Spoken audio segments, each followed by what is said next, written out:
First we do this multiplication, 1 over 5 times 10. 5 divided by 5 gives us 1. And 10 divided by 5 equals 2. So here we have just 2. And 10 divided by 2 is just 5. But this answer is not correct, because according to the rule of operations, multiplication and division have equal priority and we have to work from left to right. So here first we have to do this division, then this multiplication.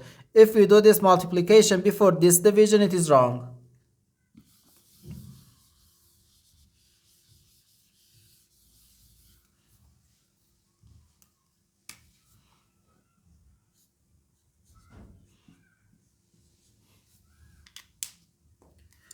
So first this division, 10 divided by 1 over 5. According to the KCF rule, K stands for keep, C stands for change, and F stands for flip. We can write keep the first fraction, change division to multiplication, and flip the second fraction. And here we have times 10. Okay, 10 times 5 gives us 50, and 50 times 10 is just 500. And this is our final answer to this problem. The correct answer is 500.